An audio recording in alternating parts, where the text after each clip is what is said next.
കർത്താവിൻ്റെ വിശുദ്ധമായ നാമത്തിന് നന്ദിയുടെ സ്തോത്രം ചെയ്യുന്നു. എല്ലാവരെയും കർത്താവ് ധാരാളമായി അനുഗ്രഹിക്കട്ടെ. ദൈവവചനത്തിൻ്റെ മുമ്പിലിരിക്കും നമുക്ക് പ്രാർത്ഥനയോടെ കർത്താവ് നല്ല വചനങ്ങളൊക്കെ തന്നെന്നെ ആശയങ്ങളൊക്കെ കേട്ട് നമ്മൾ അനുഗ്രഹിക്കപ്പെട്ടവരായിരിക്കുവാൻ കർത്താവിൻ്റെ കഥയിൽ നമുക്ക് പ്രാർത്ഥനയോടെ ഇരിക്കാം. ഞാൻ ഓൾറെഡി പാട്ട് പാടണം. ലോകത്തിൻ്റെ ഭാവി ചരിത്രം മാറ്റിയെഴുതും സുവിശേഷത്തിൻ ധ്വനി കേൾക്കാൻ ഭാഗ്യം കിട്ടിയ ജനകോടികളെ. ഒരു ഭാഗ്യമാണ്. ലോകത്തിൻ്റെ ഭാവി ചരിത്രം മാറ്റിയെഴുതും സുവിശേഷത്തിൻ ധ്വനി കേൾക്കാൻ ഭാഗ്യം കിട്ടിയ ജനകോടികളെ.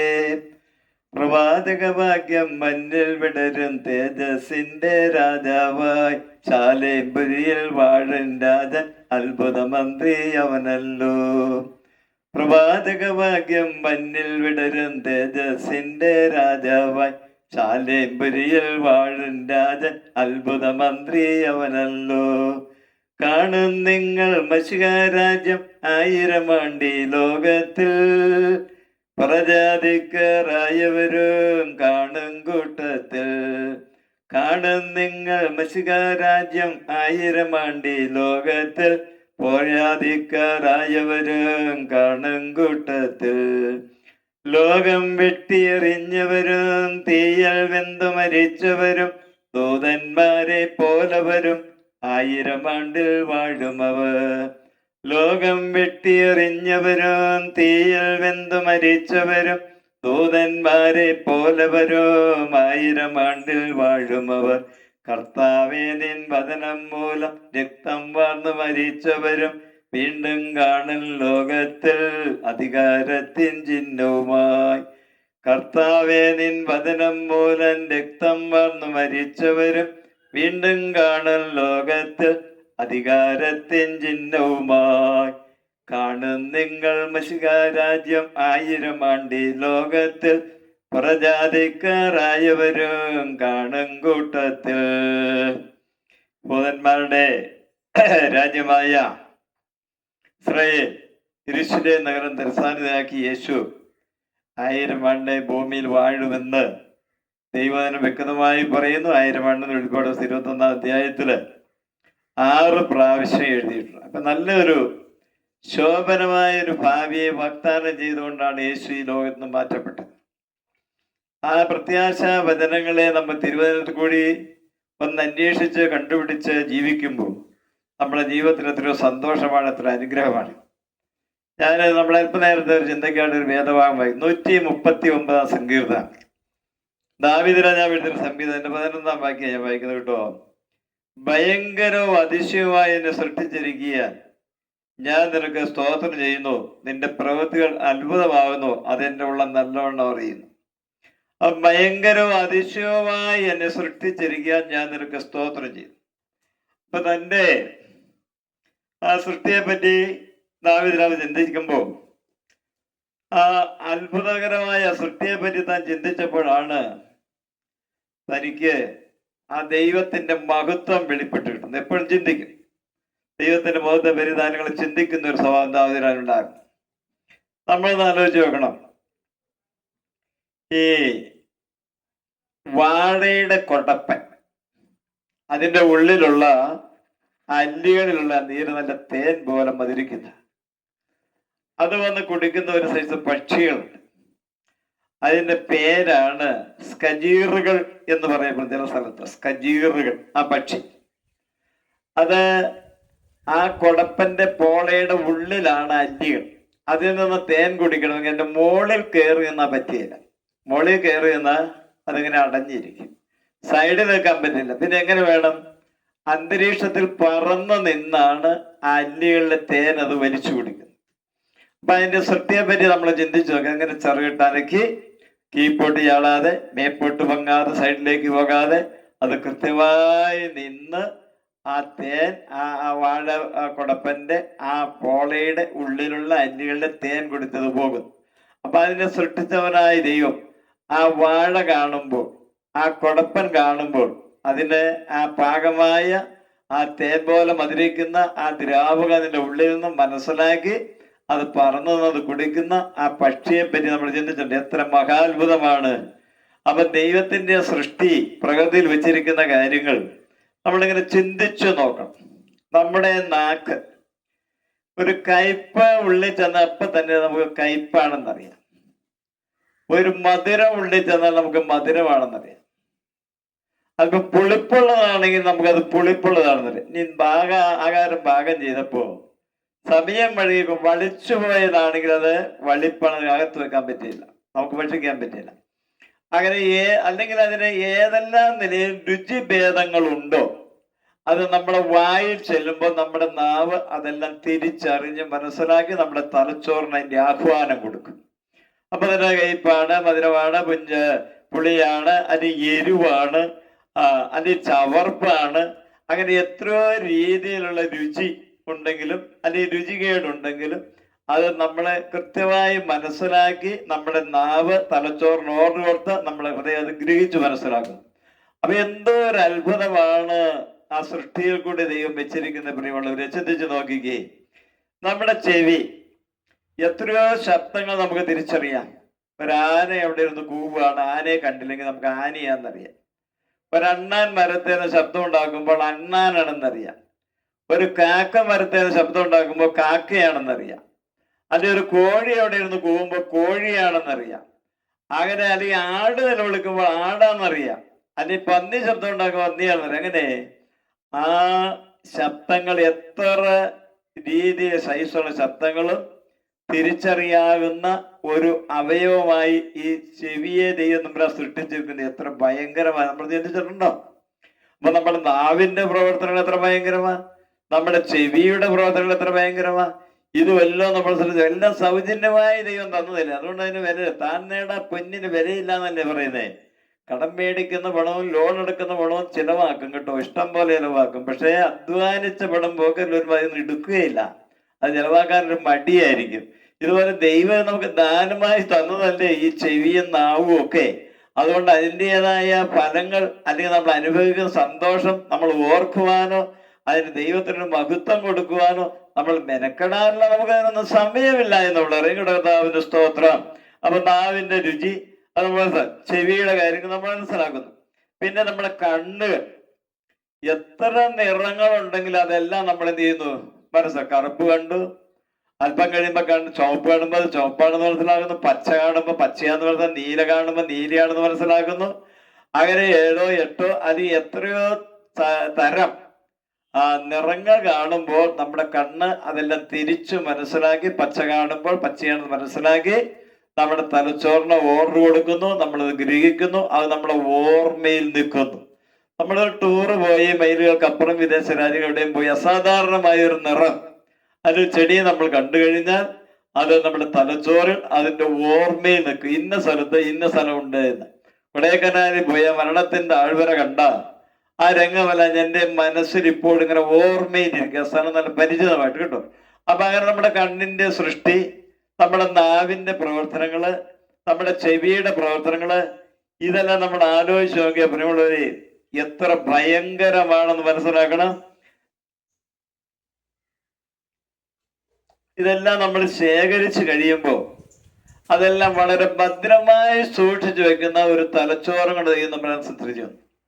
ആ തലച്ചോറിനകത്ത് അതിന് പ്രത്യേക സെല്ലുകളെല്ലാം ഓരോന്നോരോന്നായി അങ്ങനെ സ്റ്റോക്ക് ചെയ്യുകയും അത് ഓർക്കേണ്ട സമയത്തെല്ലാം നമ്മൾ ഓർക്കുകയും ചെയ്യുന്ന എത്ര ഭയങ്കരമാ. ചിന്തിച്ചു നോക്കുകയെ അല്ലേ, ഇത് മനസ്സിലാക്കി. ഇതൊക്കെ നമ്മൾ ചിന്തിക്കാറുണ്ടോ?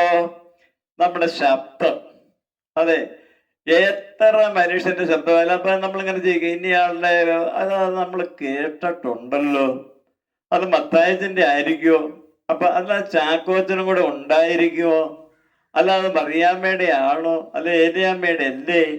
അങ്ങനെ ആ ശബ്ദങ്ങൾ തിരിച്ചറിയുവാനുള്ള ഒരു കഴിവ് നമ്മുടെ ആ ചെവിക്ക് ദൈവം കൊടുത്തിട്ടുണ്ട്. ആ നിറങ്ങൾ തിരിച്ചറിയാനുള്ള കഴിവ് നമ്മുടെ കണ്ണിന് ദൈവം കൊടുത്തിട്ടുണ്ട്. അങ്ങനെ ഈ നമ്മുടെ കഴുത്തിന് മേപ്പോട്ടുള്ള തലയുടെ അല്ലെങ്കിൽ മറ്റു അവയവങ്ങളുടെ പ്രവർത്തനങ്ങളെല്ലാം ചിന്തിച്ചു നോക്കുമ്പോൾ എത്ര അത്ഭുതമാണ്. ദാവീദ് പറയുന്നു, അത്ഭുതവും ഭയങ്കരവുമായി നിന്നെ സൃഷ്ടിച്ചിരിക്കാൻ ഞാൻ നിനക്ക് സ്തോത്രം ചെയ്യുന്നു. അപ്പൊ വേറെ ഉപകാരങ്ങളാണ്. എനിക്ക് സാമ്പത്തിക നന്മ കൊണ്ടല്ല, എന്നെ രാജാവാക്കിയത് കൊണ്ടല്ല, കഷ്ടത എന്നെ ജയിപ്പിച്ചതുകൊണ്ടല്ല, നല്ല കൊട്ടാരം തന്നുകൊണ്ടല്ല, ഭാര്യമാരെ തന്നുകൊണ്ടല്ല, മക്കളെ തന്നുകൊണ്ടല്ല. ദൈവമേ, നീ അത്ഭുതകരമായി ഭയങ്കരമായി എന്നെ സൃഷ്ടിച്ചിരിക്കിയാൽ ഞാൻ നിനക്ക് സ്തോത്രം ചെയ്യുന്നു. കർത്താവിന് സ്തോത്രം. അവ ദാവീദായ ദൈവത്തെ ആരാധിക്കാൻ ചെല്ലുമ്പോൾ തന്റെ ശരീരത്തിൽ ദൈവം ചെയ്തിരിക്കുന്ന ആ പ്രവർത്തനങ്ങളെ ഓർത്താണ് ഒന്നാമത് ദൈവത്തെ സ്തുതിക്കുന്നത്. പ്രിയമുള്ളവരെ, ഇങ്ങനെയുള്ള ആ ദൈവത്തിന്റെ സമീപം, ആ ദൈവത്തിന്റെ അനുഗ്രഹങ്ങള് നമ്മളെപ്പോഴൊന്ന് മനസ്സിലാക്കി ചിന്തിച്ച് ദൈവത്തെ ആരാധിക്കണം. അപ്പൊ ദൈവത്തെ സ്തുതിക്കണം. അത് ദൈവത്തിന്റെ ഒരു കൽപ്പനയാണ്. ഇങ്ങനെയുള്ള ഒരു മനുഷ്യനെ ദൈവം നോട്ട് ചെയ്യുന്ന എന്റെ 17 സങ്കീർത്തനത്തിലെ ഒരു വേദഭാഗം ഞാൻ നിങ്ങളെ വായിച്ചേൽപ്പിക്കാം. 17 സങ്കീർത്തനത്തിലെ ഒരു വേദവാക്യം വായിച്ചേൽപ്പിക്കാം.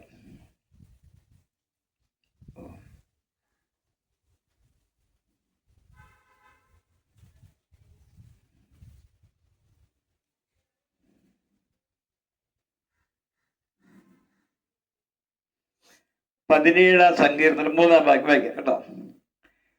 നീ എൻ്റെ ഹൃദയത്തെ ശോധന ചെയ്തു, രാത്രിയിൽ എന്നെ സന്ദർശിച്ചു. അപ്പൊ ദൈവം തമ്പുരാൻ ദാവീദ് പറയുക, അവിശ്വസ്തമായിട്ട് ഉറങ്ങുന്ന സമയത്ത് നീ എൻ്റെ ഹൃദയത്തെ ശോധന ചെയ്തു, രാത്രി എന്നെ സന്ദർശിച്ചു. നീ എന്നെ പരീക്ഷിച്ചു, ദുരുദ്ദേശമൊന്നും കണ്ടെത്തുന്നില്ല, എൻ്റെ വായ ലംഘനം ചെയ്യുകയില്ല എന്ന് ഞാൻ ഉറച്ചിരിക്കുന്നു. അപ്പൊ ദൈവം നമ്മെ പരിശോധിക്കും, നമ്മളെ ടെസ്റ്റ് ചെയ്യും. നമ്മളങ്ങനെ ടെസ്റ്റ് ചെയ്യുമ്പോ എങ്ങനെയായിരിക്കണം? ആ നല്ല വാക്ക് അന്ന് പകൽക്കാലം സംസാരിച്ചിരുന്നു എങ്കിൽ, നല്ല പ്രവൃത്തി ചെയ്തിരുന്നു എങ്കിൽ നമ്മുടെ മനോസാക്ഷിയിൽ അത്രയോ സന്തോഷമാണ്.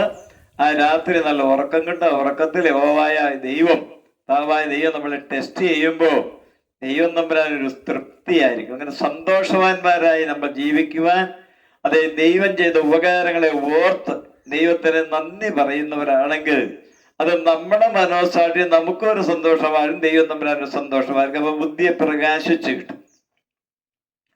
സെറാംബോർ യൂണിവേഴ്സിറ്റി പ്രിൻസിപ്പളായിരുന്ന TK ജോർജ് എന്ന് പറയുന്ന ഒരു പണ്ഡിതനായ എഴുത്തുകാരൻ എഴുതിയ ഒരു പുസ്തകത്തിൽ ഞാൻ ഉദാഹരണം വായിക്കും. ഒരു ബൈബിളിന്റെ വ്യാഖ്യാന ഗ്രന്ഥമാണ്. അമേരിക്കയിലെ ഒരു സ്ഥലത്ത് ഒരു കായലിൽ നിന്ന് പോകുന്ന ഒരു വലിയ തോട്, നല്ല വീതിയുള്ള തോടുള്ള ഒരു പാലം നിർമ്മിച്ചുകൊണ്ടിരുന്നപ്പോൾ അപ്രതീക്ഷിതമായി അതിൻ്റെ ഒരു ശീലാന്തി താഴെ ചാടിച്ചു. വളരെ ആഴമുള്ള തോടായതുകൊണ്ട് ആ ശീലാന്തി പൊക്കിയെടുക്കാൻ അവർ വളരെയേറെ പണിപ്പെട്ടു. പക്ഷെ അത് നടന്നില്ല. അത് ഉപേക്ഷിക്കേണ്ട വക്കിലെത്തിയപ്പോൾ 15 വയസ്സുള്ള ആ സ്കൂളിൽ പഠിക്കുന്ന ഒരു ചെറുപ്പക്കാരനായ ഒരു കൊച്ചൻ, നമ്മുടെ ഭാഷയിൽ പറഞ്ഞ ഒരു ചെറുക്കൻ, അവിടെ ചെന്ന എഞ്ചിനീയർ, സാറേ ഞാൻ ഈ ശീലാന്തി പൊക്കിത്തരാം. അപ്പൊ അയാൾ നമ്മൾ നോക്കിയിട്ട് നടക്കാതെ ഇത്രയും വെയിറ്റുള്ള ഈ ശീലാന്തി ഇവൻ എങ്ങനെ പൊക്കിത്തരും? അപ്പൊ ഇയാൾക്കതൊരു അത്ഭുതം തോന്നില്ലേ. കാരണം സാറിന്റെ ഒരു ചെറിയ സഹായം ഉണ്ടെങ്കിൽ ഞാൻ 100% പൊക്കിത്തരാമായിരുന്നു. അത് ഞാൻ എന്നാ സഹായം വെച്ച് ചെയ്തുതരാം, നീ അത് ചെയ്തോളാം.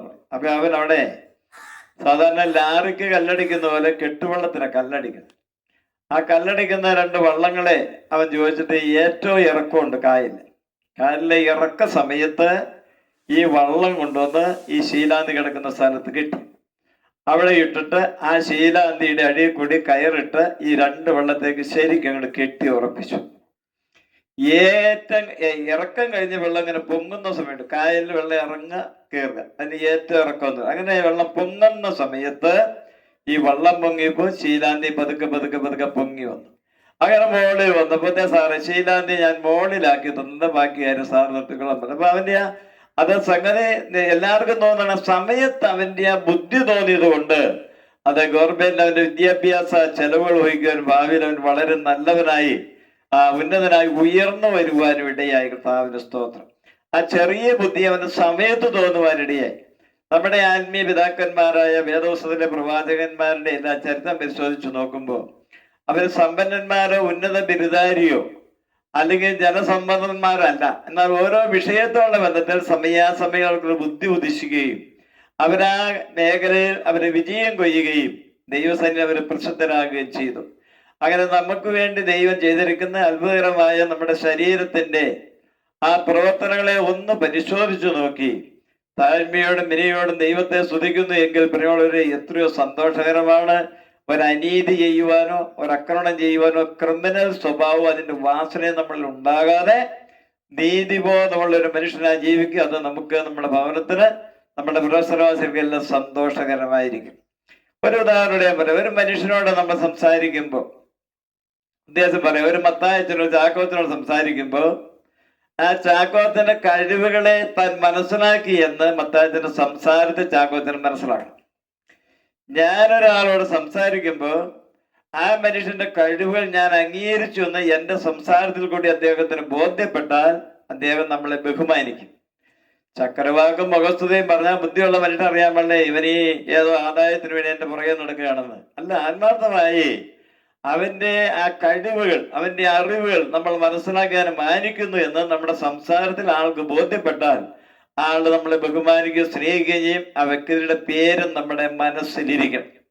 ഇതുപോലെയാണ് ദൈവത്തിന്റെ പ്രവർത്തനങ്ങളെ മനുഷ്യരുള്ള ബന്ധത്തിൽ, മൃഗത്തിന്റെ അല്ലെങ്കിൽ പ്രകൃതിയില്, ആകാശ ഗോളങ്ങളില്, ശൂന്യാകാശ മേഖലകളില് ഒക്കെ ദൈവം വെച്ചിരിക്കുന്ന ആ പ്രവർത്തനങ്ങളെ മനസ്സിലാക്കി നമ്മൾ ദൈവത്തെ ആരാധിക്കുമ്പോൾ, ദൈവത്തെ സ്തുതിക്കുമ്പോൾ ആ ദൈവത്തിന്റെ ഒരു ബഹുമാനം നമ്മളിലേക്ക് ഇറങ്ങി വരും. മുട്ടങ്കീവറീശൻ ഇങ്ങനെ ഒരു പാട്ട് പാടി, വെറും വാക്കുകൊണ്ട് സകലത്തെയും ശോഭയായി മെനഞ്ഞവൻ ചുടുചോര ചൊരിഞ്ഞല്ലോ രക്ഷിച്ചു, തിരുദേഹമായി നമ്മെ സൃഷ്ടിച്ചു. അപ്പൊ ആ നമ്മെ രക്ഷിക്കുവാൻ വേണ്ടി ചിന്തിച്ചു നോക്കി, ഈ ലോകത്ത് ജനിച്ച ഒരു മനുഷ്യനും ഇങ്ങനെ പറയാൻ പറ്റില്ല. കാരണം ജനിക്കുന്നതിന് 1500 വർഷങ്ങൾക്ക് മുമ്പ് 35ഓളം പ്രവാചകന്മാർ യേശുവിന്റെ ജീവചരിത്രം എഴുതിയ ജീവചരിത്രത്തിൽ ജനന മരണ പുനരുദ്ധാനങ്ങൾ എല്ലാം ഉണ്ട്. യേശു കാൽവറി കിടന്ന് പറഞ്ഞു, തിരുവെഴുത്ത് നിവൃത്തിയാകേണ്ടത് എനിക്ക് ദാഹിക്കുന്നു. അങ്ങനെ സ്വർഗത്തിലേക്ക് കടന്നുപോയി യേശു. ചിന്തിച്ചു നോക്കി, ഇവിടെ ഇന്ത്യൻ ഭാഷയിൽ പറഞ്ഞാൽ ജനിക്കുന്നവരെ ജാതകം എഴുതി. ആരെ പറ്റി ഇങ്ങനെ പറയാൻ പറ്റും?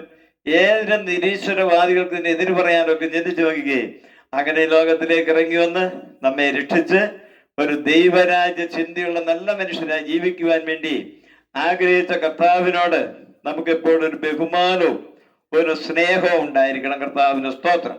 അങ്ങനെ ആ ദൈവഭയത്തിൽ ജീവിക്കുവാൻ നമുക്ക് നന്മയായിട്ട് മടങ്ങി വരും. ഞാൻ ഒരു പാട്ടുകൂടി പാടാം. കർത്താവിന് സ്തോത്രം. സ്വർഗവാസ നാളുകൾ ഞാൻ ഓർത്തിടങ്കാല, പ്രിയനെ രൂപം മാറിപ്പോയിടങ്കാല. അതെ, ആ പ്രത്യാശയുള്ള നമുക്ക് ഇവിടെ 70-80 വർഷം അല്ലെങ്കിൽ 100 ആയിക്കോട്ടെ ഇവിടെ കഴിഞ്ഞാൽ ഇതുപോലെ തന്നെ മനോഹരമായ ഒരു സ്വർഗരാജ്യം, നമ്മുടെ പിതാക്കന്മാർ പോയിരിക്കുന്ന രാജ്യം നമ്മള് അവകാശമായി ഇവിടെ നിന്ന് പോകുക കേട്ടോ. അതാണ് സ്വർഗവാസ നാളുകൾ ഞാൻ ഓർത്തിടുന്നേര, പ്രിയനെ രൂപം മാറിപ്പോയിടങ്കാല, പറക്കുമല്ലോ ഞാൻ പ്രാക്കളെ പോൽ പറന്നങ്ങ് സ്വർഗദേശെ പോയിടഞ്ഞാനോ, പറക്കുമല്ലോ ഞാൻ പ്രാക്കളെ പോൽ പറന്നങ്ങ് സ്വർഗദേശെ പോയിടഞ്ഞാനോ. ഇങ്ങനെയുള്ള പ്രത്യാശയുള്ള ഒരു മനുഷ്യന്റെ പ്രവർത്തന ശൈലി കേട്ടോ. ലോകമാകും വയല് സാത്താൻ കെട്ടം കോട്ടകളെ തകർക്കുമേ ഞാൻ, ലോകമാകും വയല് സാത്താൻ കെട്ടം കോട്ടകളെ തകർക്കുമേ ഞാൻ, വചനമം വാളുമായി ജയിക്കുമേ ഞാൻ, പോർക്കളത്തിൽ എന്റെ യേശു കൂടെയുണ്ടല്ലോ, അവൻ എന്റെ ചാരയുണ്ടല്ലോ, പോർക്കളത്തിൽ എന്റെ യേശു കൂടെയുണ്ടല്ലോ, അവൻ എന്റെ ചാരയുണ്ടല്ലോ. ആ സ്വർഗവാസ നാളുകൾ ഓർക്കുന്നവൻ, ആ പ്രത്യാശയുള്ളവൻ, ആ സ്വർഗീയമായി യേശുവിനെ പറ്റി ലഭിച്ചിരിക്കുന്ന അറിവുകൾ പബ്ലിക്കിൽ നിന്ന് പ്രസംഗിക്കണം. കർത്താവ് പറഞ്ഞു, നിങ്ങൾ ഭൂലോകത്തൊക്കെയും പോയി സർവസൃഷ്ടിയോട് ഇത് പ്രസംഗിപ്പീൻ. അങ്ങനെ പ്രസംഗിക്കുമ്പോൾ അവനെ മാനിക്കുന്ന ഒരു യേശുരാജൻ ഇന്നും ജീവിക്കുന്നു. അതിന്റെ പ്രതിഫലം സ്വർഗത്തിൽ വാങ്ങും. ആ സന്തോഷകരമായ ഭാഗ്യകരമായ ആ നിത്യാനന്ദം, പുത്തനാം യെരൂശലേം, സ്വർണ്ണ കൊട്ടാരം, ജീവജല നദി, ജീവവൃക്ഷം, കോടാനുകോടി വിശുദ്ധന്മാർ, 1000 ദൂതന്മാർ, താവാൻ ദൈവത്തെ നേരിൽ കണ്ടു വാഴുന്ന മനോഹര കാലങ്ങളെ അറിയുവാൻ വെളിപ്പാട് പുസ്തകം 21-ാം അധ്യായം, യാഥാർത്ഥത്തിൽ അവസാന പുസ്തകം 22-ാം അധ്യായമാണ്. അതിന്റെ ഇപ്പോഴുള്ള 21-ാം അധ്യായം ഒന്ന് വായിച്ച് ആ പ്രത്യാശ ജീവൻ നയിക്കണമേ എന്ന് ഒരിക്കൽ കൂടി ഓർപ്പിച്ചുകൊണ്ട് സഹകരിച്ച് എല്ലാവരെയും കർത്താവ് അനുഗ്രഹിക്കട്ടെ. എന്റെ അഡ്രസ് KB തോമസ് എന്നാണ് എന്റെ പേര്. നോർത്ത് പറവൂരാണ് പ്രാർത്ഥന. IPC prayer hall. എന്റെ നമ്പർ പറയാം, 93 870 14 899. ഒന്നുകൂടി പറയാം. 93 870 14 899 നമ്പറിൽ വിളിക്കുക. അവിടെ കടന്നു വരാൻ, പ്രാർത്ഥന സഹകരിക്കുക.